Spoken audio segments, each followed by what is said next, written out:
और सीधा आपको लिए चलते हैं राजधानी भोपाल। सहकारिता सम्मेलन में मुख्यमंत्री डॉक्टर मोहन यादव संबोधित कर रहे हैं।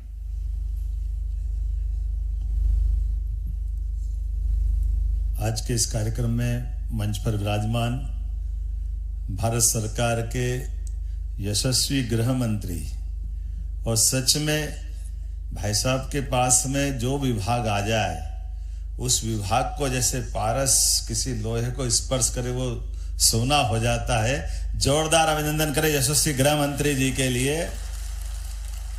सहकारिता विभाग सच में भाई साहब जब आपको मिला मानी अमित जी भाई साहब को तो मैं सोच रहा था ये विभाग बड़ा थोड़ा कितना क्या होगा जो होगा, लेकिन मैं तो बड़ा शंकित था।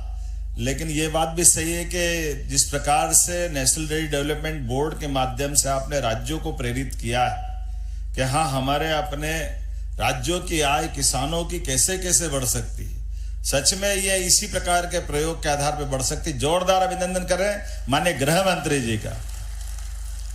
इस आयोजन में हमारे बीच मौजूद माननीय खजुराहो सांसद श्रीमान विष्णुदत्त शर्मा जी, अध्यक्ष भाजपा प्रदेश। इस अवसर पर सहकारिता मंत्री माननीय विश्वास सारंग जी, पशुपालन मंत्री माननीय लखन पटेल जी, CS अनुराग जी, डॉक्टर आशीष कुमार भूटानी जी। इस अवसर पर मंच के सामने उपस्थित सभी माननीय उप मुख्यमंत्रीगण, मंत्रीगण, महामंत्रित अतिथिगण, सभी सहकारिता और पशुपालन विभाग से जुड़े हुए सभी भाइयों बहनों पत्रकार साथियों। सहकारिता विभाग के माध्यम से जब हम ये आयोजन को कर रहे हैं तो जो एक साथ जब मैंने प्रारंभ में बात कही है कि नीचे के स्तर तक भी बहुउद्देशीय समितियों के माध्यम से जोड़ करके जो कल्पना की है, हमारे लिए तो ये और महत्व की बात है। और मैं अपने लिए स्वयं के मानूं तो मेरे लिए भी हमारे घर के खुद की आय का साधन भी बड़े पैमाने पर पशुपालन से होने वाली दूध उत्पादन की क्षमता के बलबूते पर मैं स्वयं भी उससे अपने आप में परिवार में गौरवान्वित होता हूं कि हाँ हमारी सरकार ने आकर के ये जो दूध उत्पादन के मसले पे विचार किया है और ये जिस प्रकार का निर्णय है आज और जो योजना है, मुझे मालूम है कल डॉक्टर भीमराव अंबेडकर जयंती है। जोरदार अभिनंदन करें एक ऐसे अदिति महापुरुष के लिए जिसने समानता के लिए अद्भुत काम किया और हमारी सरकार ने डॉक्टर भीमराव अंबेडकर को निमित्त बना करके उनकी जन्म जयंती के अवसर पर कामधेनु गोपालन योजना को लागू करने का काम किया है, जो कल के बाद माननीय लखन पटेल जी ने बताया। जोरदार अभिनंदन करें। 25 से ज्यादा जो गौ माताएं के लेकर के एक यूनिट उसमें 25% अनुदान और अधिकतम 200 गाय माता अगर आप पालेंगे तो लगभग 25% गाय माता एक तरह से आपको उस आपके प्रबंधन के लिए अनुदान के रूप में दी जाएगी। और ये केवल जीवन में दूध उत्पादन के लिए हमारे प्रदेश में और अनुकूल माहौल है। हमारे यहाँ यद्यपि कृषि विकास दर बहुत अच्छी है, कृषि विकास दर के माध्यम से हमारी अपनी एक अलग पहचान देश में बनी है, लेकिन दूध उत्पादन में भी उतनी क्षमता, उतनी योग्यता, उतनी संभावना है। जैसे 9% दूध उत्पादन अभी राज्य का है, इसको 20% तक करना है।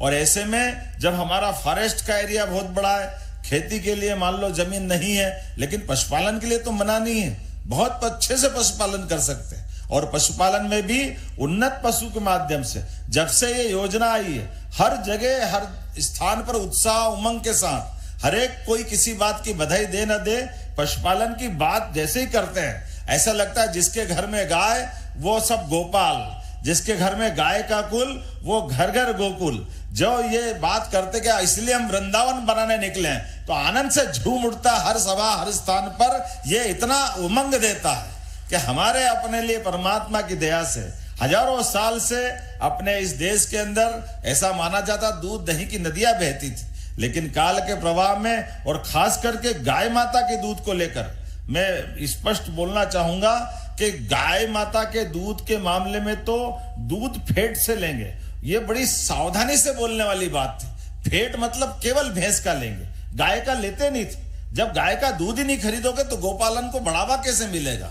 अब जब ये शुद्ध रूप से बात आ रही कि केवल गाय का दूध खरीदेंगे, मतलब गाय का भी खरीदेंगे भैंस का भी खरीदेंगे। अभी तक जितने दुग्ध संघ थे कोई गाय का दूध लेने के मामले में जवाबदारी के साथ कहना चाहूंगा सारे के सारे दुग्ध संघ हाथ जोड़ते थे भैया फेट के मामले में आ जाओ। ये अलग बात है कि दूध वाले पानी मिला के भैंस का दूध, गाय का दूध वो टंकी चलाते रहते। यहां से लेके वहां तक गाय का दूध बाजार में मिलता था, लेकिन कोई दूध उत्पादक घर से अपना गाय का दूध बेचने जाए तो गाय का दूध नहीं खरीदते थे। मुझे इस बात का संतोष है, अब सरकार डंके की चोट गोमाता का दूध खरीदेगी और किसानों की जिंदगी बेहतर करने के लिए यशस्वी प्रधानमंत्री माननीय गृह मंत्री जी के नेतृत्व में आगे बढ़ेगी। हमारे लिए आज के इस अवसर पर अरे कितने प्रकार की समस्याओं का समाधान हो जाएगा इस आज के कार्यक्रम के बाद। कुपोषण, अरे भाई कुपोषण में हम बाहर से कुछ खिलाएंगे पिलाएंगे अलग बात है, लेकिन केवल घर में उसका दूध उत्पादन का सिस्टम बना देंगे तो न केवल आय बढ़ेगी बल्कि गाय अगर परिवार में है और माता बहनों को भी दूध मिल गया तो अपने आप अगली संतानों के लिए भगवान की दया से उसको दूध की तो कमी है, और क्या कमी है। दूध ऐसा आहार है जिसके माध्यम से संपूर्ण पोषकता उसके घर में अपने उपलब्ध है। मैं मान के चलता हूं आज के इस अवसर पर ये जो बड़ी संभावना का क्षेत्र खुला है, बहुत अच्छे से हम सब यशस्वी गृह मंत्री जी ने पर्याप्त समय भी दिया है। और जैसा कि हमने कहा कि कल अंबेडकर जी की जयंती है और उसकी पूर्व दिवस पर आज वो हमारे बीच पधारे हैं, तो सर्वहारा वर्ग के लिए जिस प्रकार से आप ध्यान दे रहे हैं, वाकई ये भूतो न भविष्यति वर्तमान की सरकार जो काम कर रही है, छोटे छोटे काम, ऐसे काम जिन कामों को लेकर के दूरगामी दृष्टि से बहुत अलग प्रकार का लाभ मिलेगा। मैं अपनी ओर से दोनों विभाग को बधाई देना चाहूंगा। और कितने प्रकार की यहाँ योजनाओं का लाभ मिला। अब सहकारिता से पेट्रोल पंप चलेगा, ये भी हम यही देख रहे हैं। जोरदार अभिनंदन करो, अभी पेट्रोल पंप वाला मिला। दवाई की दुकान वो सहकारिता संघ से चलेगी, सहकारी समिति से चलेगी। ये जो एक के बाद एक जितना दायरा खुल रहा है, फैक्ट्रियों के लिए भी जब अब जीआईएस हुई थी तो फैक्ट्री चलाने के लिए भी सहकारिता को जोड़ा। ये बहुउद्देशीय वाकई बहुत बड़ा क्षेत्र है। मेरी अपनी ओर से पुनः आज के इस अवसर पर इस कार्यक्रम के लिए समय देने के लिए माननीय गृह मंत्री जी भोपाल की धरती पे पधारे। दिल खोलकर आपका स्वागत है और आपका आशीर्वाद इसी प्रकार से हमको मिलता रहेगा। बहुत बहुत धन्यवाद।